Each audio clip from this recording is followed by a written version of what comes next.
All right, Chapter 12, Section 2, Solving Quadratics with the Quadratic Formula. This is the very last lecture, the very last section we cover in Math 30. And it's one I would have probably liked to have avoided simply because I always have to embarrass myself a little bit with this one. The quadratic formula, while in Math 30 you are not going to be required to memorize it, you want to have this memorized. College algebra is a different game. You don't get cheat sheets and note cards and things like that. So figuring out a way to memorize this is going to benefit you in the long haul. So you can go on YouTube. You can look up lots of different mnemonic ways to memorize this formula. There's lots of little tunes and ditties that go to it. I recommend learning it to a tune if you don't already know it. The tune that I learned the quadratic formula to is Pop Goes the Weasel. That's kind of the song that plays whenever you do one of the little crank box, jack-in-the-box things that scare the crap out of you. That's Pop Goes the Weasel. And so, I'm a mathematician, I'm not a singer, so I do apologize, but I will sing it one time. It's negative b plus or minus square root of b squared minus 4ac all over 2a. That's the tune I learned it to. Other people learn it to different tunes, or other people just memorize it. Whatever system you need to learn this formula for, you will use it so much, and you will need to have it memorized. So, where do all these variables come from? They come from our general form of our quadratic. The ax squared plus bx plus c equals 0. So, anytime you are solving with the quadratic formula, the first thing you're going to need to do is make sure you get it in that general form first. After you have it in that general form, then you can make a list of what your variables are, and then it's a plug and chug problem, where you just plug in whatever b is, plug in whatever a is, and c is, and go on from there.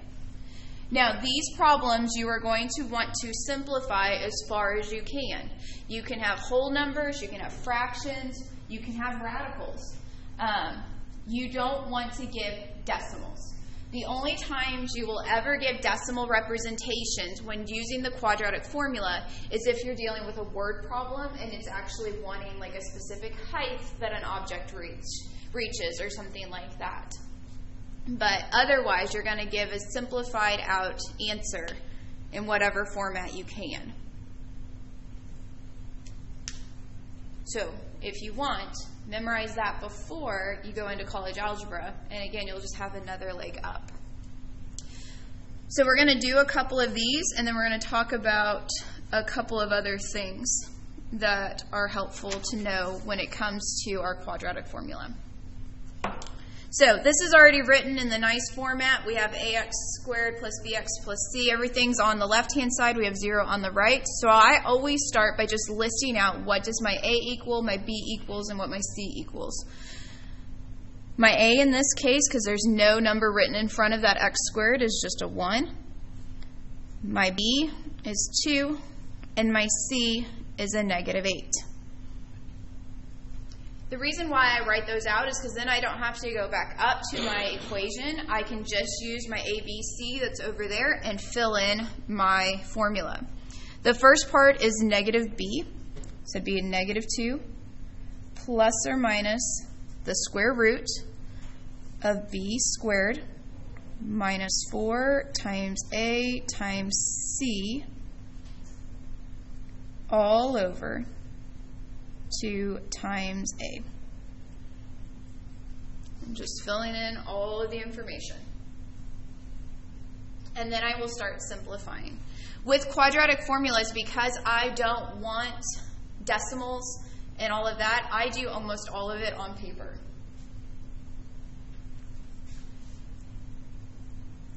Negative 2 plus or minus 2 squared is 4. Negative 4 times 1 times a negative 8 will give me a positive 32 all over 2. Negative 2 plus or minus square root of 36 all over 2. Square root of 36, you can't see that, sorry, there you go. Square root of 36 is 6, and it's already got the plus or minus out here. The formula comes with that, so you don't have to be concerned about that. So it'll be a negative 2 plus or minus 6 all over 2. Well, let's split those. We have negative 2 plus 6 over 2. That'll give me a 4 over 2, which gives me 2 as a possible solution. And then if I had a negative 2 minus 6 all over 2, that'd give me a negative 8 over 2, which gives me a negative 4. So my solution set would be 2 comma negative 4, or negative 4 comma 2, whichever.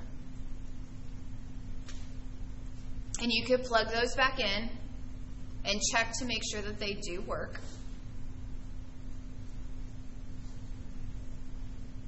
Remember, with quadratics, you can get 2 answers, 1 answer, or 0 answers. And we're actually going to see a way to determine the number of answers here in just a minute without having to go through a big, long process.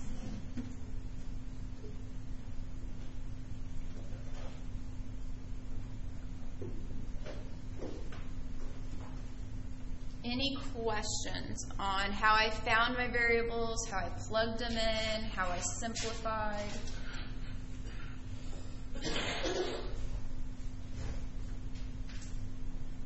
All right, let's do another one. We're going to do 3 of these. So,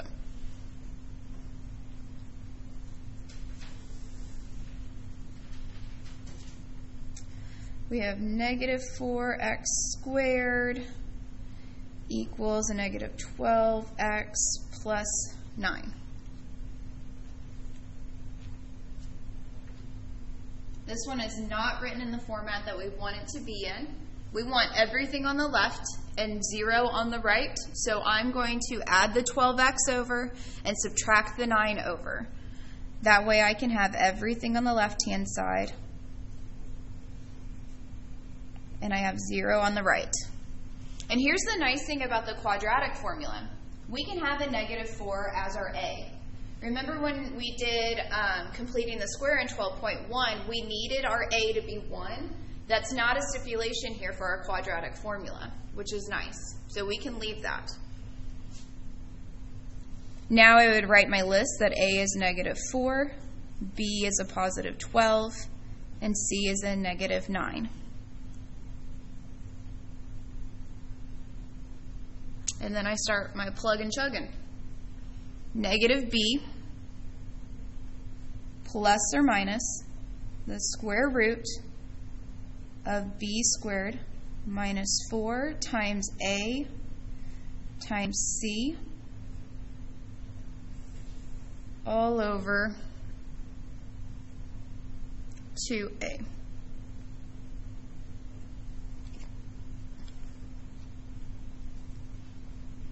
So lots of stuff going on.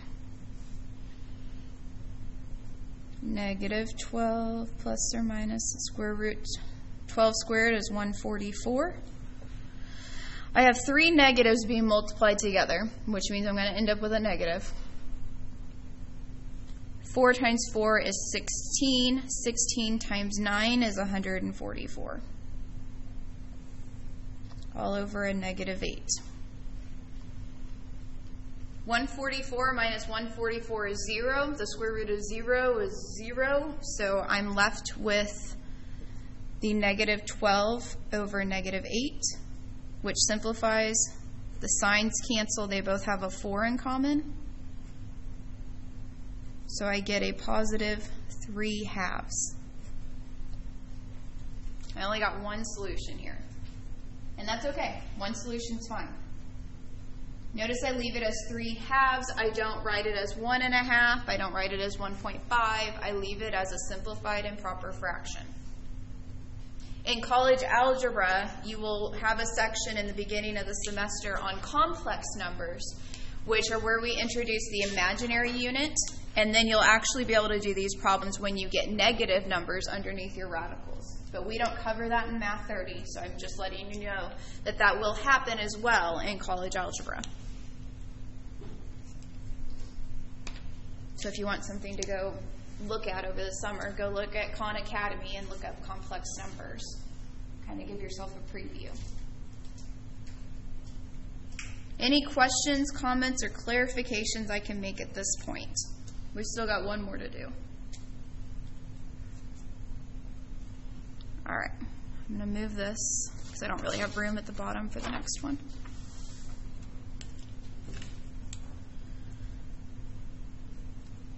We're going to do C.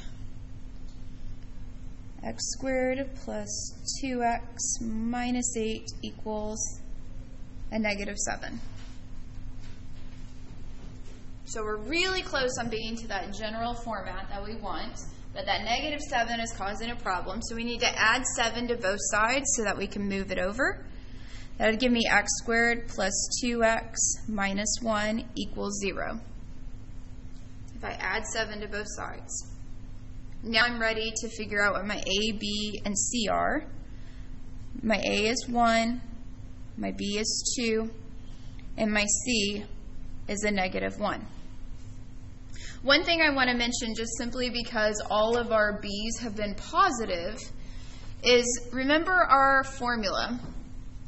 Our formula says negative B. So if we had a negative B, let's pretend just for a moment that this had been B is negative 2. Then when we plug it in here, it becomes a positive 2. So just be aware of that. That's an easy place to accidentally drop a negative and mess up your problem. And it just so happened none of ours panned out to where we had a negative B to start with. All right, so negative B plus or minus the square root of B squared minus 4 times A times C all over 2 times A.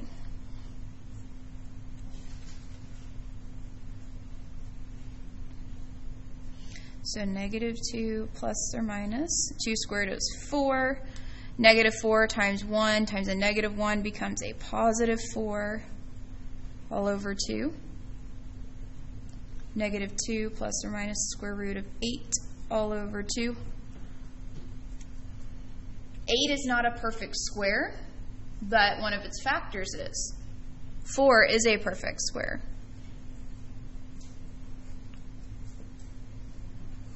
Which means I can simplify radical 8 by splitting it into radical 4 times 2. The square root of 4 is 2. There's lots of 2's in this one. So I'm going to end up with negative 2 plus or minus 2 radical 2 all over 2. And now I can simplify.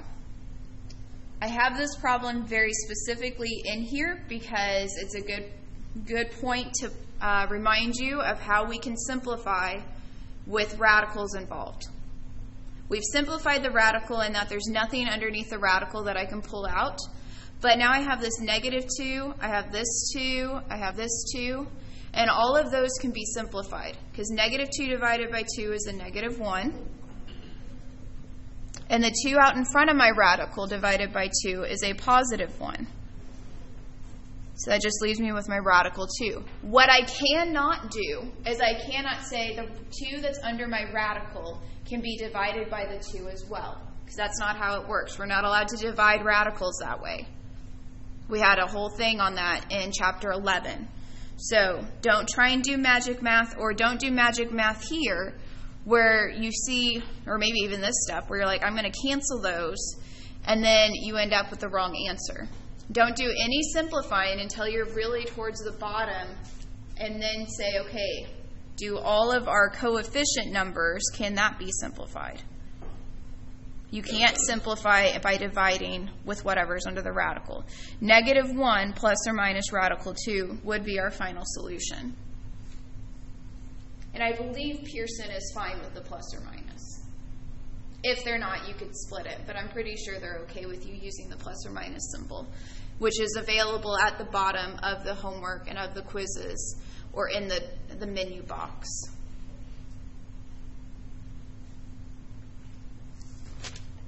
Are there any questions on any of these three before we learn something a little bit different?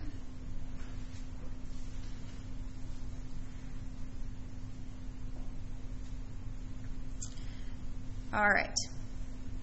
So we have our quadratic formula, the negative b plus or minus square root of b squared minus 4ac all over 2a. If we look at just the part that's under the radical, we can actually determine before we do anything how many solutions we're going to get out. Because you notice that on our first one we got 2 answers, but on our second one we only got 1 answer. And there's actually a possibility where we get no real answers, we get 2 imaginary answers. That doesn't happen in this class, but that can happen in college algebra. And the way that this occurs is with something known as the discriminant, which is just the part that is underneath the radical. The b squared minus 4ac. If we look at just that piece, we can tell how many real number solutions we will get out of our quadratic. If the part that's under our radical is positive, it's greater than 0, then we're going to get 2 distinct, which means different or unique, real number solutions. If what's under our radical equals 0, then we get 1 real number solution.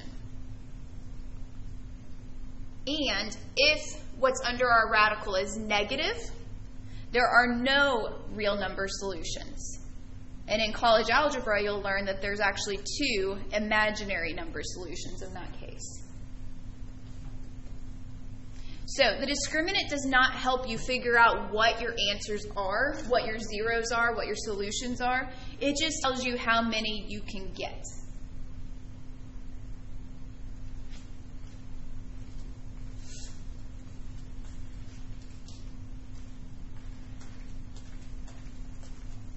And actually, I'm going to show you the pictures first before we do examples.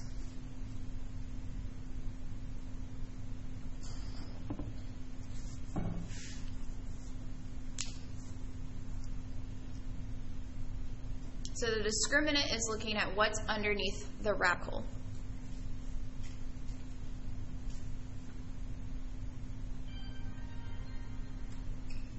If it's positive, there's 2 answers, 2 real answers. If it's 0, there's 1 real answer.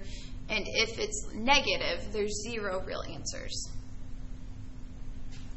Our B example, our second example, we had 144 minus 44, so we had a 0 underneath our radical, which is why we only got 3 halves as the 1 real solution. So why does this happen? Why is it sometimes we get 2 real solutions, 1 real solution, or no real solutions? Well, it has to deal with how our quadratic is drawn on our Cartesian coordinate system. And I'm going to show you some pictures that hopefully will help connect why it is that we get these. Because our solutions when we're solving these quadratics, what they are, they're also known as our zeros. They're also known as our x-intercepts. So when we find an answer for a quadratic, it's actually telling us where it's crossing our x-axis. That's the connection that's being made. And so when we get 2 solutions, our quadratic is crossing our x-axis in 2 spots. When we get 1 solution, that's telling me that the vertex of my parabola sits on the x-axis, so it's only there at 1 point. And whenever I have 0 real solutions, then what I have is I have my quadratic above my x-axis and it opens up, so it's never going to cross that x-axis, or I have it below my x-axis and it opens down. Are we good for me to show you pictures? Okay, let me show you the pictures that go along with this, and then we'll do a couple of examples.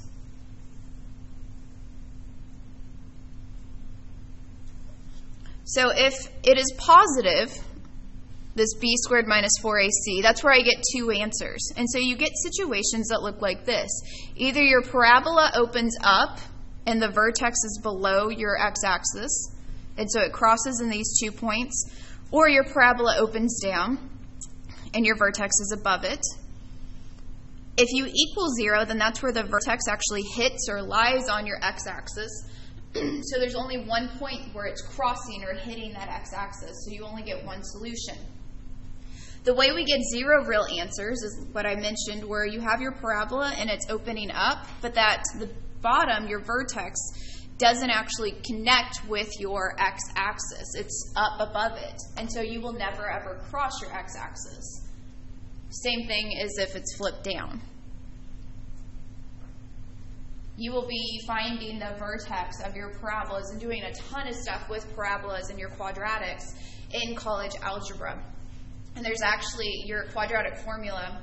It contains how to find your vertex as well. So it's really neat because your quadratic formula consists of how to find your vertex and how to find the discriminant. And when you put those two things together, you have your quadratic formula. That's why it's so beneficial if you actually memorize it now, because you're going to be way ahead of the game when it comes to the quadratic section.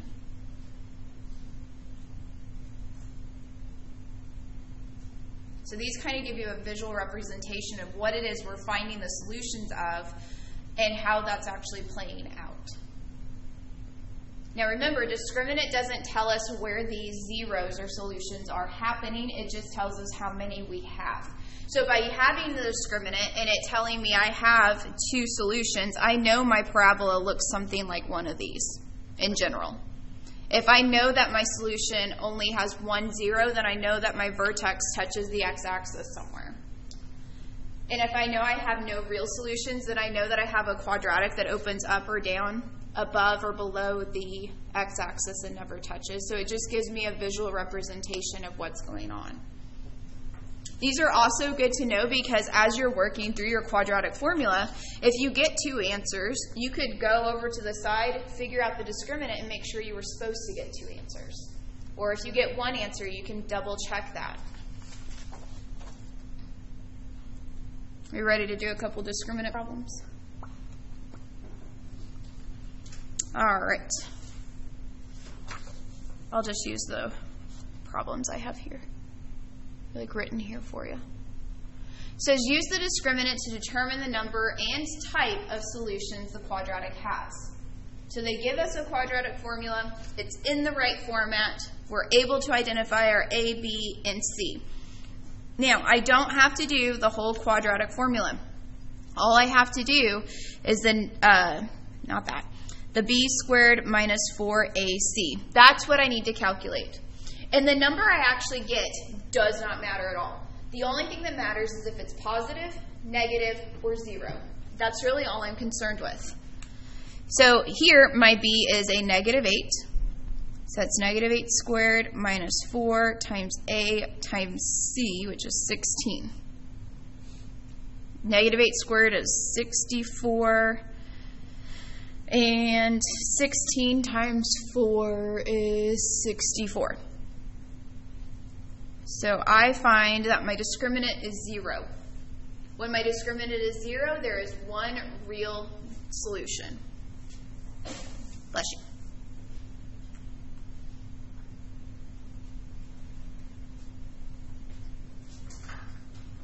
Again, I don't know what that real solution is. I just know that I'm going to end up with 1.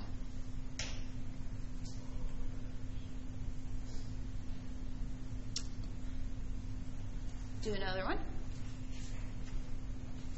We have 2x squared minus 4x plus 6 equals 0. Again, it's given to us in the right format.